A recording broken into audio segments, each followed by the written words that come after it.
waaw jërëjëf xam nga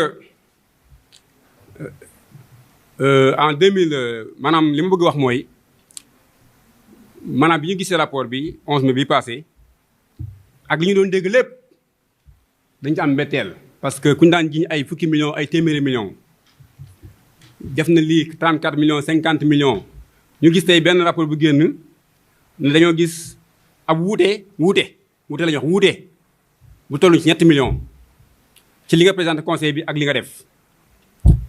ma jàpp ne loolu ñi bëggoon di xaar maire ñu gàdd ci aw ndoddam ay téeméeri millions war nañoo am déception. parce que nag yaakaar naa 3 millions moom ku gère am maire yi ba mandat bi jeex waxuñu loolu 3 millions loolu je pense que c'est des détails. waaye nag dërëm bu ci nekk dërëmu askan bi la kenn war a ko fooyee. loolu moo tax bi ma gisee rapport bi ginnaaw bi man bi ma nekk seen disposition ci enquête bi amul dara lu ma leen gàllankooree ci man ci tontu leen ci jox leen ay documentation ci wuy leen Dakar ñetti yoon ci boole leen ak sama secrétaire municipal su ñuy dem ci urbanisme xool PV de gestion yi su ñuy dem trésor gëstu vraiment li ñuy bind noir sur blanc te kenn mënu ko weddi ci xaalis mooy 7 millions. ma jàpp ne boo nee damaa gis ab wuute ci 7 millions comme ab budget dafa bëri ay pàcc da nga war a wax ci pàcc bii la bii wala bii wala bii maire bi mën a xam fan la.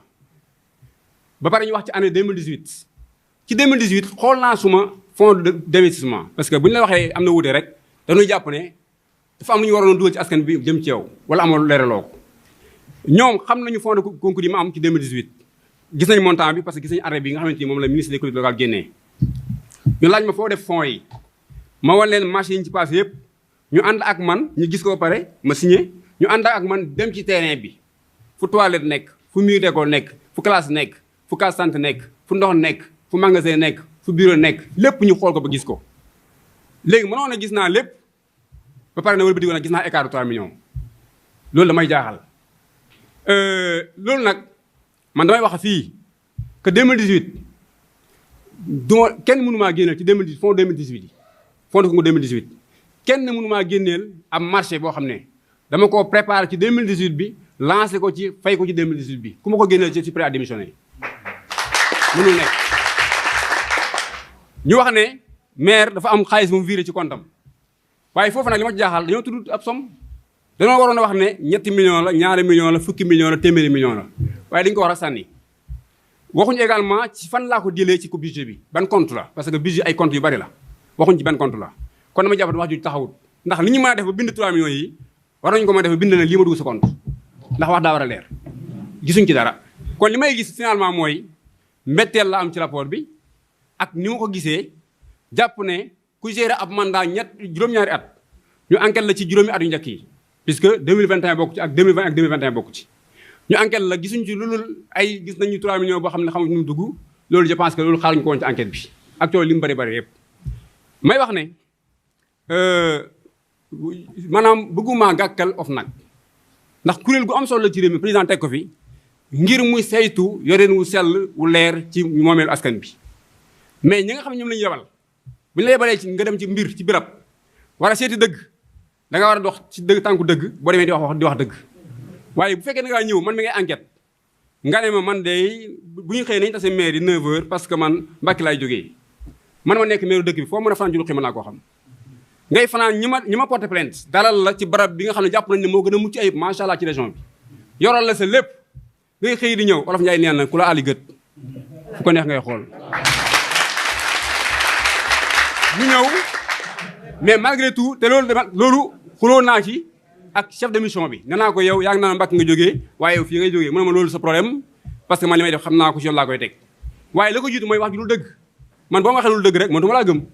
kon dèjà doxalin woowu nga xam ne dafa doxalinu far la doxalinu demee wet la boo ko doxalee ne dana jafe nga àtte ci dëgg. loolu nag leeral nañ ko carrément man ak ñoom wax nañ ci fii wax nañ ci également Dakar ma jàpp ne également enquête bi des na parce que bi mu waree muy ci Dakar ci ñetteel bi yoon. dañoo instauré li ñuy woowee couvre-feu mooy jamono ji nga xam ne Covid baa ngi fii kenn mënatul génn ñu tëj woon yëpp oto mënul dem lieutenant bi ne ma léegi da nga may envoyé dossier yi par courrier mail mais bi ma ko envoyé dama doon xaar ñu am confrontation maanaam bu la envoyé dossier da nga war a wax ak moom ne ko lii ngeen wax ci mais waxaatuñ ci damaa toog rek jotuma pré rapport buy wane ne lii am na lii amul damaa jékki-jékki rek gis ab rapport may wax ne li ñuy wax ci rapport bi yëpp dama ko dàq intégralement li wax ne man sénégalais la je suis justiciable tey pare naa pour jàkkaarloog justice yoon ñu leeral mbir mi tey ji pare naa. ñi nga xam ne nag wax dëgg yàlla ñoom ba ma nekkee ci mairie ba léegi amuñ jàmm ngir gis moom ci mairie moo leen neexul te loolu yàlla dogal mooy samay adversaire rek ñi may dëkkee gañe rek ñi nga xam ne saa wuñu àggee dama gañe leen ñooñu ma bëgg ñu xam ne ñooñu li ñu bëggoon amuñu ko parce que vraiment yéen ñu dëkk Taïf ñëpp dégg ngeen fii 100 millions 50 millions 60 millions loolu dégg ngeen ko fii waaye tey of na li mu bind ci kayit du mu leer 3 millions la bind waaye 3 millions yéen ñi saal bi yëpp ku ci ne mën ko lijjanti man maa mag 3 millions franchement donc tey maa ngi dëggalaat sama bopp ci taxaw pour liggéeyal ak askanu Taïf te yaakaar naa ne loolu delloo nañu ma ko ndax jongante yi passé ku ne gis ne ne dañ maa fal ci fay bu rafet téeméer boo gis boo jël ci ñi woon watee juróom-benn fukki ak ñaar nee nañ Mbaye Tine moo ñu doy confiance boobu nag xam naa ko natt naa ko te incha allah du ma ko décevoir. xam nga loolu dama ci def ay rey ñoom bi ñu ñëw sama compte wallaahi azim bi ñu xoolee sama compte yi gisuñu ci sax 50 000 francs dañoo gis sama relevé bancaire de janvier 2015 relevé bancaire bi laa wax de lépp lu fi ma sa jaar janvier 2015 ba bi may enquête ñu xool lépp gisuñ ci lenn loo xamante ni lu ñu mën a tuumaal la parce que dama jàpp ne li ñu bindee 3 millions yi war nañoo bindee na ci sa compte bi dugal nga ci 5 millions fi nga ko jëlee dugal nga ci 10 millions fi nga ko jëlee mais kenn gisu ci xaalis doon war a sànni ma jàpp ne nag li ñu ma doon enquêté man ci néewal la ci xeeb la ci jëm la marginaliser loolu dafa feeñ ci rapport bi parce que yaakaar naa ne boo defee enquête pendant une semaine nga dugg ci trésor dugg ci documentation bi yëpp te li may wax yëpp photocopie nañ ko mu ngi ak ñoom waxoo fi loolu ay compte bancaire dañoo war a wax ñaan lan moo ci dugg il fallait dire que dans le compte bancaire gis nañ ne kat Mbaye Tine dugal na ci année sangam 10 millions année sangam 5 millions année sangam 3 millions mais waxuñu benn montant kon dama jàpp ne loolu waxu kasa kasa la parce que bu amoon nañu ko tudd. Mais je suis prêt à faire une déclaration de patrimoine. D'ailleurs, je n'ai même pas de patrimoine d'ailleurs. Mais je suis prêt à le faire. Pare naa pour wax li ma am lépp te pare naa également pour jox leen sama relevé bancaire. Actuellement nii mënuñu gis sama compte 200 000. Fadel. Voilà, merci beaucoup. Merci à la population de venir assister à cette conférence de presse. Merci également à la presse d'être présente ici à Taïf. J'ai tenu moi-même à convoquer cette conférence de presse suite à la publication du rapport de l'OFNAC le 11 mai passé et qui m'a imputé quelques manquements lors de ma gestion de mon mandat précédent. Je dois d'emblée dire, d'abord sur le fond, sur ce qui a été mis sur le rapport, que franchement, c'est la montagne qui a accouché d'une souris. Puisque, depuis plusieurs années, mes adversaires m'ont taxé d'avoir détourné des dizaines, voire des centaines de millions.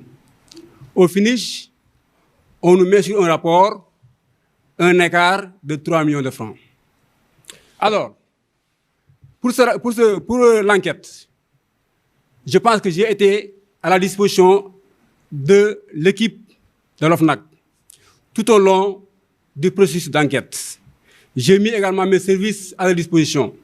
Également, ils ont épluché l'ensemble de la documentation relative à la gestion du mandat précédent. Ils ont énuméré un écart, après avoir épluché l'ensemble des comptes de gestion de 2015, 16, 17, 18 et 19.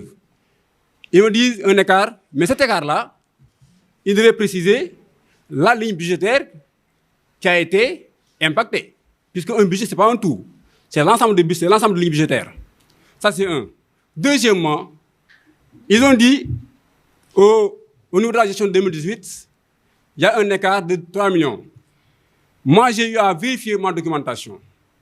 Je puis vous dire ici, avec fermeté, que dans la gestion de 2018, aucun marché, je dis bien aucun marché, de 3 millions n'a été ficelé et lancé en 2018. Aucun. D'ailleurs, ils ont eu l'ensemble de la documentation. Ils ont eu à copier tous les marchés. Et ils n'ont pas vu, et ils ont pu découvrir également le montant des fonds de concours alloués à la commune de Taïf pour la gestion de 2018. Et ils ont également eu à vérifier l'ensemble des réalisations sur le terrain avec moi. Ils n'ont décelé aucun manquement. Donc, je ne sais pas d'où viennent ces 3 millions-là.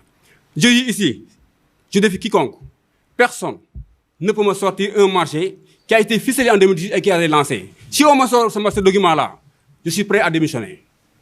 Si on me sort un marché de 3 millions lancé en 2018, je suis prêt à démissionner. Et je le défie. Ils ont également dit qu'il y a des virements qui ont été mis dans mon compte personnel. Malheureusement, ils n'ont pas cité de montant.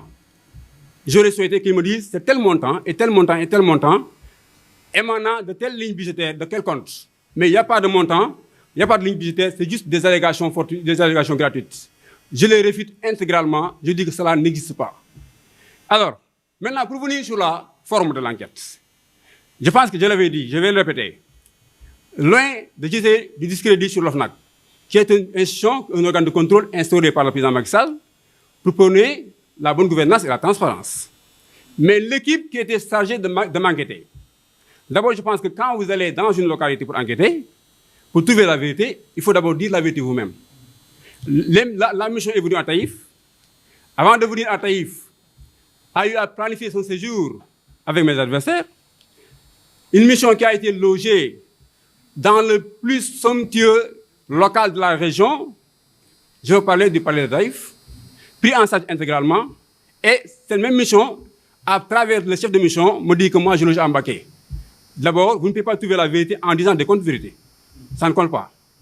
Et d'ailleurs, moi et le chef de mission, nous avons eu un échange houleux sur cet aspect-là. Ici à Taïf comme à Dakar, puisque j'ai été convoqué 3 fois à Dakar, mon secrétaire municipal, le service de l'urbanisme, le trésor. Et je leur ai dit que votre position n'est pas une position de neutralité. Cette attitude, on dirait même une mission avec ordre de mission, mais sans frais de mission. Puisqu'ils ont eu ordre de mission, on les prend en charge.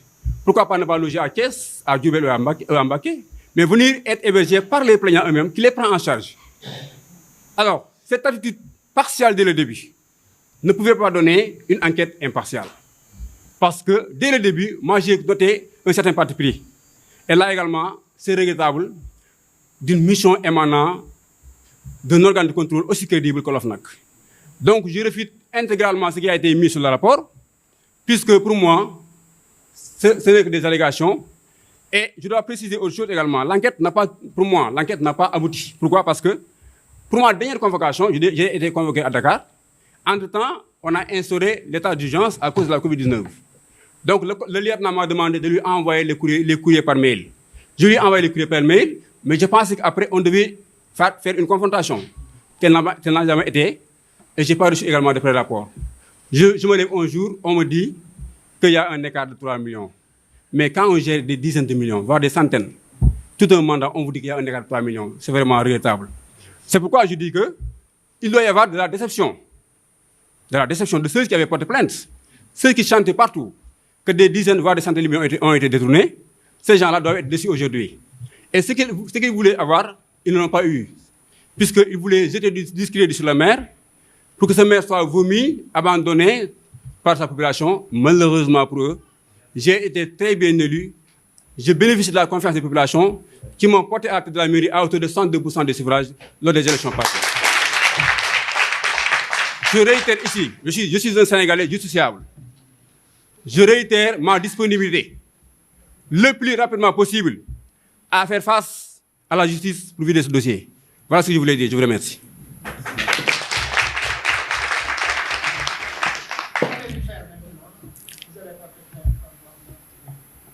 Non, moi je pense que les faits sont là. Hein. Donc, l'OFNAC sait que sa mission a été logée par des adversaires.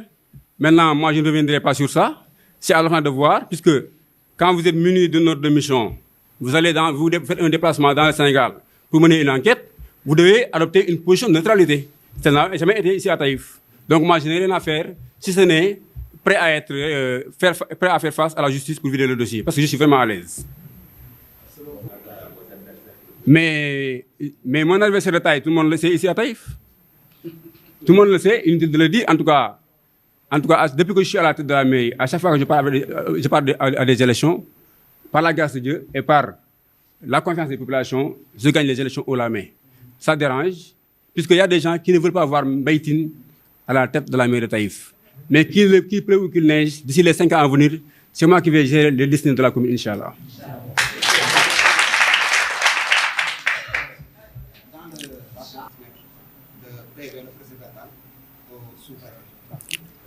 Voilà, merci beaucoup. Depuis que je suis là, en tant que maire, je n'ai jamais manqué à présenter un compte administratif, jamais. J'ai présenté tous les comptes administratifs. Actuellement, je ne dois pas un compte administratif au conseil municipal. Actuellement, je ne dois pas un compte administratif au conseil municipal. Même le compte administratif de 2020, de 2021, je l'ai déjà présenté. Alors, donc là, vraiment, ça n'existe pas. Eux-mêmes, d'ailleurs, ils ont reçu le compte administratif de 2018. Comment ils peuvent dire que j'ai refusé de le présenter alors qu'ils l'ont reçu eux, en le comparant avec le compte de gestion déjà. Vous dites que je ne reçois pas et vous dites que j'ai trouvé un écart dans ce même compte. Où ils ont trouvé cet écart-là? Gestion 2018. Oui, je dis que donc puis qu'ils ont vu un écart, ils ont reçu le compte. Et donc je dis que cet écart-là n'existe pas. Parce que dans la gestion 2018, il n'y a pas un marché ficelé et lancé en 2018 qui équivaut à 3 millions. Ça n'existe pas. Pour le montant des fonds de concours de 2018, tout le montant a été exécuté et la documentation a été présentée. Ils ont également eu à vérifier et à visiter les chantiers au niveau de la commune Taïf dans les villages différents. Bénéficier bien sûr de ces fonds-là. Donc pour moi, ça n'existe pas. Ça c'est clair. Oui.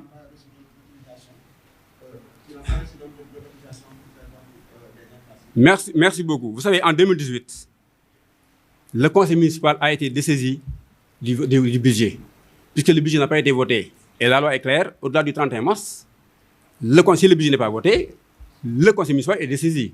C'est le sous-préfet qui arrête le budget. Tel a été en 2018, le conseil municipal n'a pas voté le budget, et c'est le sous-préfet qui a arrêté le budget. Et maintenant, quand le sous-préfet arrête le budget, il revient au maire de l'exécuter. Moi, je l'ai exécuté suivant ce qu'a arrêté le sous-préfet.